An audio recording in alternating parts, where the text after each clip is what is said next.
আৰম্ভ হ'ব গতিকে জাতিৰ কথাটো চিন্তা কৰিব লাগিব আৰু এই 2026 চনৰ বিধানসভাৰ নিৰ্বাচন যথেষ্ট গুৰুত্বপূৰ্ণ নিৰ্বাচন এই নিৰ্বাচনে আমাৰ জাতি কোন দিশত আগবাঢ়িব কোন ফালে আগবাঢ়িব ভৱিষ্যত কিন্তু 2026 চনৰ এই বিধানসভা নিৰ্বাচনহে নিৰ্ধাৰিত কৰিব বুজিছেনে কথাটো কাৰণ 2026 যাক আপোনালোকে যি দলৰ পৰা আপোনালোকে এমএলএ বনায় ভৱিষ্যতত কিন্তু অহা 5 বছৰত এই জাতিৰ উন্নয়ন এই সমষ্টিৰ উন্নয়ন আপোনালোকৰ গাঁৱৰ উন্নয়ন সেই তাৰ ওপৰত নিৰ্বাচন ভিত্তি কৰিব এটা কথা হ'ল কি দল চাব লাগিব প্ৰাৰ্থীও চাব লাগিব দল হিচাপে কাক ভোট দিব লাগে নালাগে ইতিমধ্যে উপৰোক্ত বক্তা যথেষ্টখিনি কৈ গৈছে মই আৰু বিশেষ ক'ব নাযাওঁ কংগ্ৰেছক যে আমি ভোট দিব নালাগে দল হিচাপে বেয়া আৰু কংগ্ৰেছক লৈ পেলা অহা দিনত যি গৰাকী প্ৰাৰ্থী আছে ভোট খেলিব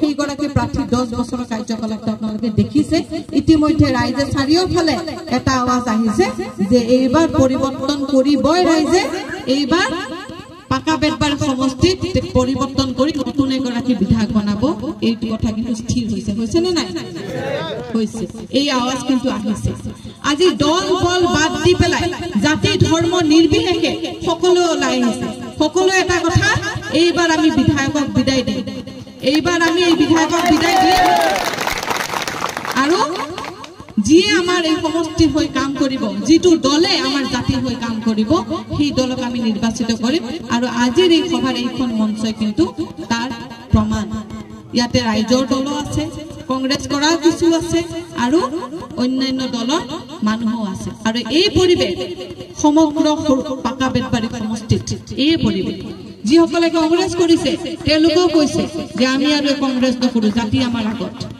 যিসকলে বিজেপি এজেপি কৰি আছে তেওঁলোকে কৈছে এই সমষ্টিত বিজেপি এজেপি কৰি লাভ নাই আমাৰ জাতিৰ কথা চিন্তা কৰিব লাগিব গতিকে আমি তালাচেবিত ভিত্তিত যিসকলে ৰাইজৰ দল কৰি আছে বা অন্যান্য দল কৰি আছে তেখেতসকলে কৈ আছে যে ইয়াতে হয় ইউটিএফ জিকিব লাগিব আৰু ৰাইজৰ হৈ কাম কৰিব জাতিৰ হৈ কাম কৰিব গতিকে আমি সকলোৱে তলাচেবিৰ ছবিত ভোট দিম এই কথা হ'ল পাকা বেতবাৰী সমষ্টিৰ প্ৰত্যেকটো চুকে কাষে কোনে এই আৱাজ মই কিবা ভুল কৈছো নেকি নাই সকলোৱে দোৱা কৰিব আগন্তুক দিনত যাতে ভাল হয় এতিয়া মই যেটো দল লৈ আহিছো বা আমি যেটো দল লৈ আহিছো সেইটো হ'ল তলাচেবিৰ দল বা এআইটিএফ দল এই দলে কি কি কৰিছে হয়তো দিন ৰাতি শেষ কৰিব নোৱাৰি গতিকে ৰাতি বহুত হৈছে মই বেছি দীঘলীয়া নকৰো কেৱল মাত্ৰ দুটা উদাহৰণ দি আপোনালোকৰ ফালৰ পৰা বিদায় দিম এই যে এআইটিএফ দল আহা 20 বছৰ হৈছে এই 20 বছৰ ধৰি কিন্তু আমাৰ এই সংখ্যালঘু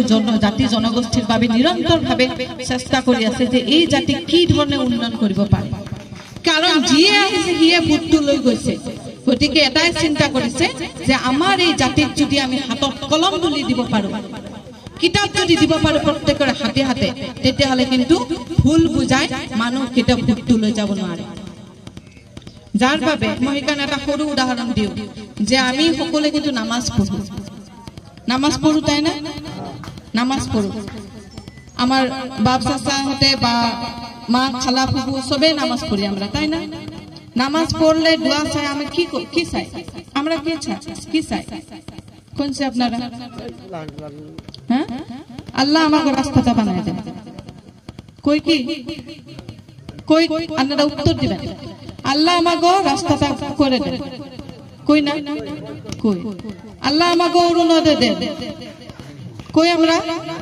কই না কেরা কো অরুণোদয় দেন আল্লাহ আমাকে 2000 টাকা দিয়া দেন কই কি কিন্তু আমরা একটা কথা কই যে আল্লাহ আমাকে পয়পুলানরে মানুষ বানায় দেন যে সময় নামাজ পড়ি এই কথা বছরে একবার হলে মাসে একবার বা সপ্তাহে একবার হলে বা কেউ দৈনিক কই না গতিকে যি কাম সরকারে কৰিব পাৰা নাই যি কাম কংগ্ৰেছে 15 বছৰ সৰকাৰত থাকি কৰিব পাৰা নাই সেই কাম কিন্তু এআইটিএফ দলৰ সভাপতি হযৰত মৌলানা বদৰুদ্দিন আজমল ডাঙৰীয়া কৰি আছে কি কৰি আছে যে আমাৰ ল'ৰা ছোৱালী বিলাকক যে ডক্টৰ বনাই আছে ইঞ্জিনিয়াৰ বনাই আছে উকিল বনাই আছে শিক্ষক বনাই আছে এসএস আইএস অফিসার পৰ্যন্ত বনাই আছে কোনো দলে কৰিব পাৰিছে নেকি পাৰা নাই কোনো সৰকাৰে কৰিব পাৰিছে নেকি পাৰা নাই গতিকে এই যে মোক অলপ আগতে যে সভাপতি ডাঙৰে উদাহৰণ দিলে যে ইয়াৰ পৰা 3জন 4জন এই বছৰ পাছ কৰিছে,